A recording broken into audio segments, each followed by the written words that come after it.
Ya baik, selamat bertemu kembali Bapak Ibu Saudara sekalian yang saya hormati. Pada kesempatan ini saya ingin menyampaikan mengenai penyakit tipes yang banyak dikenal di masyarakat kita. Secara ilmu dan pengalaman ya, kita akan berbagi mengenal penyakit ini lebih jauh.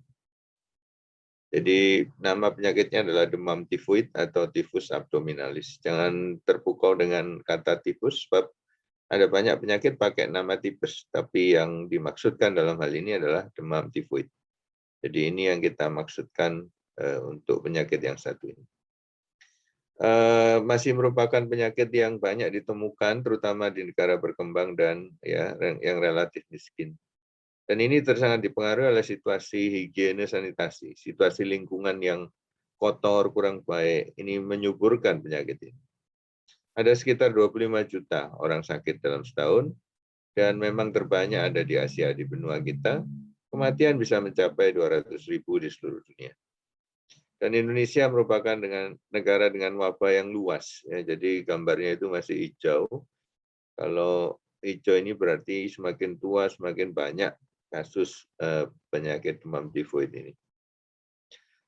Bisa lebih 1 juta kasus setiap tahun, dengan kematian bisa mencapai 50.000. Bandingkan dengan apa yang terjadi pada pandemi COVID misalnya yang 140.000, ini bisa 50.000 setiap tahun. Dan masih termasuk dalam penyakit yang menyebabkan kematian dalam kelompok 5 besar. Diperkirakan biaya pengobatan 60 juta dolar, jadi sangat besar ya, 600 miliar. Dan di negara maju demam tifoid ini sudah hampir hilang, hanya diderita oleh orang yang kemudian kebetulan pergi ke tempat yang banyak penyakit tipesnya, pergi ke Indonesia, ke India, ya, ke Pakistan. Tapi mereka juga punya cara untuk menghindari, ialah dengan vaksinasi. Dan kita mendapatkan laporan bahwa negara-negara yang masih ada penyakit tipes ini semakin banyak yang tidak bisa diobati dengan obat-obat biasa. Nah, yang kedua, selain obatnya semakin sulit, penyakit ini bisa membuat kumannya itu berdiam terus di dalam tubuh kita, dan orang menyebarkan melalui kotoran, ya, secara terus-menerus. Dia menjadi pembawa. Dalam bahasa yang keren namanya adalah karier. Sulit sembuh walaupun bisa diobati, ya. Banyak yang nggak sembuh. Dan sekarang kita tahu dia juga berhubungan dengan kanker pada para karier ini, karena terjadi keradangan yang terus-menerus pada kandung empedu. Amerika Serikat setelah memperbaiki sarana higiene sanitasi mereka, menunjukkan penurunan kasus yang konsisten dari tahun ke tahun, sama terus ya. Jadi boleh dibilang hampir tidak ada lagi tifus di sana. Ini gambaran di kamp konsentrasi di Afrika Selatan. Ya, pada puluhan tahun yang lalu, jadi tipes bisa sampai seperti ini. Dan ini salah satu orang yang meninggal pada era abad-abad sebelumnya. Jadi memang penyakit ini sudah lama dikenal. Nah, kalau disebut demam tifoid, ini yang dimaksud memang penyakit tipes. Tapi ada banyak penyakit lain yang pakai nama tipes. Jadi jangan sampai keliru ketika kita menyebut. Aslinya tipes itu arti katanya adalah asap. Ya, karena sakitnya itu membuat orang seperti kesadarannya itu berkabut. Nggak betul-betul sadar. Nah, itu yang disebut sebagai asap. Disebabkan oleh bakteri, ya, kuman, yang namanya Salmonella typhi. Ditularkan dari saluran cerna, dari makanan, minuman, ya. Kemudian nanti kuman ikut di dalam kotoran, lalu pindah lagi melalui berbagai cara, masuk ke orang lain melalui makanan atau minum. Sampai di lambung, terus ke usus, dan menyebar ke darah. Jadi memang yang paling banyak terkena adalah di pencernaan. Kuman ini bersifat sebagai racun. Dia bikin orang panas, dia bikin orang perutnya kembung, muntah, mencret, dan sebagainya. Bisa bersembunyi, dan tempat yang paling dia sukai adalah kandung empedu. Menyebar tidak ke hewan, jadi hanya dari orang ke orang menularnya, dan melalui makanan minuman adalah cara yang paling sedikit. Paling banyak yang kena adalah berusia muda. Ini bisa dimengerti karena yang sering jajan di luar pada umumnya adalah kelompok-kelompok ini. Dan sepertiga mungkin harus dirawat di rumah sakit, tapi tidak semua. Gambar tahun 39, ketika orang menggunakan sumur, kalau dia tidak berhati-hati, maka septic tank bisa mencemari sumur. Dan akibatnya orang menjadi sakit. Masuklah dia ke makanan, disantap oleh orang, maka sakitlah orang. Gejala utama apa yang nampak di orang itu adalah panas, yang naik pelan-pelan sampai mungkin hari kelima itu yang paling tinggi. Lalu ada gejala saluran pencernaan seperti mual, muntah, diare, dan orang mengigau. Kesadarannya itu mulai berubah. Ini yang paling sering kita lihat. Jika diobati, maka panas kemudian akan menurun. Ya, kalau perjalanan klasik kira-kira seperti ini. Jadi garis itu menunjukkan tingginya panas, dan setelah puncaknya, dia akan menurun. Itu bisa lama. Ini di gambar ini 28 hari sakit.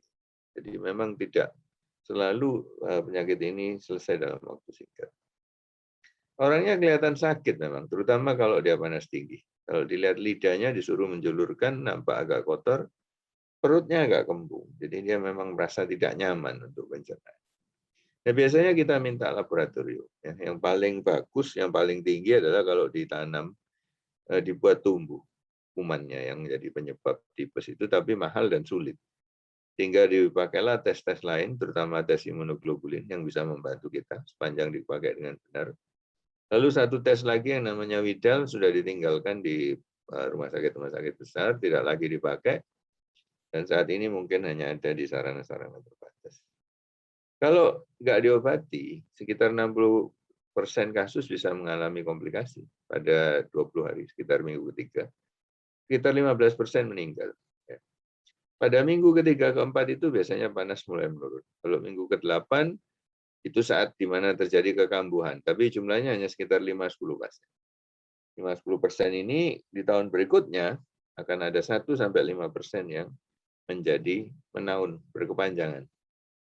Obat utama adalah antibiotik, karena namanya bakteri, kuman, dia dibunuh dengan antibiotik. Kalau virus tidak bisa, jangan keliru. Lalu kalau panas dikasih obat panas, dan makanan hindarilah serat dan banyak gas. Nasi boleh dimakan, tidak apa-apa, tapi serat seperti sayur, buah-buahan, baiknya dihindari. Ya. Cukup lama kita memberi antibiotik, nggak bisa kalau 1, 2, 3 hari selesai, karena ini kuman yang bersembunyi di dalam sel. Ya. Tapi pengobatan yang baik dengan lama pengobatan yang cukup biasanya memberi hasil baik. Sekalipun demikian, masih akan ada yang bisa menjadi pembawa atau karier dan kadang-kadang kambuh. Jadi memang ada kekambuhan pada demam tifoid ini. Namun pada anak-anak lebih jarang, dewasa yang sering. Kalau terus memberat, proses di usus tadi bisa bikin usus itu berdarah. Kalau terus berlanjut dia berlubang. Setelah itu kuman bisa menyebar ke tempat lain. Kalau ke hati, radang hati, kalau ke otak, radang otak, ke paru-paru, radang paru-paru. Bisa kena di mana-mana karena dia bisa ikut dalam peredaran darah kita. Ini usus yang berlubang. Ya, biasanya karena radang terus proses berlanjut, akhirnya dia lubang. Ini kalau dia dioperasi, tampilannya seperti ini. Jadi memang sedikit mengerikan. Nah, bagaimana mencegahnya? Karena tadi sudah disebut, dia masuk di makanan. Kalau kita menjaga kebersihan, lalu penderita yang sakit kita sendirikan, ya, tidak memberi kesempatan untuk menular melalui kebersihan ini. Lalu makanan-makanan yang kita santap itu sepenuhnya dikelola dengan baik, tidak sembarangan membuatnya, tangan pengelolanya juga dijaga ya dengan cuci tangan dan sebagainya. Saya kira ini cara terbaik untuk mencegah. Nah, sekarang kita mengenal juga ada vaksin untuk penyakit. Ya, biayanya lebih murah lah kalau kita mencegah itu, dan karena itu menjadi pilihan pertama. Agama juga mengajarkan pencegahan selalu lebih baik. Vaksin yang dikenal di dunia sekarang ada yang disuntik dan diminum. Tapi yang diminum di Indonesia tidak ada, karena hasil penelitian di Indonesia tidak terlalu baik. Ya, karena belum disediakan oleh pemerintah, maka vaksin ini bisa dibeli di jalur swasta. Tahun 43 aja sudah ada anak-anak yang divaksin. Jadi vaksin ini memang sudah lama, jadi sudah dikenal keamanannya. Nah, mereka yang akan berkunjung ke negara seperti Indonesia disarankan untuk divaksin lebih dulu. Jadi dari negara-negara maju seperti itu. Dan tahan setelah disuntikkan sekitar 3 tahun. Kemudian harus diulangi. Kira-kira melindungi 75% karena memang tidak ada vaksin melindungi 100%, 75% ini sudah cukup baik. Jelas terbukti aman, dan ada beberapa jenis vaksin baru yang sedang diteliti, tapi sampai hari ini belum kita dapatkan di Indonesia. Ya. Vaksin juga bisa melindungi kita supaya tidak menjadi pembawa. Dan ini salah satu keuntungan lain dari vaksinasi. Ini gambaran di Cina setelah mereka menerapkan vaksinasi secara massal. Ya. Kalau tadi Amerika dengan perbaikan air, maka di Cina setelah vaksinasi diberikan massal, kasus menjadi sangat berkurang. Jadi memang ada bedanya antara sebelum divaksin dan tidak. Kalau ada kesempatan untuk mendapatkan vaksinasi, vaksinlah saja. Ini harus dimanfaatkan sebaik-baiknya.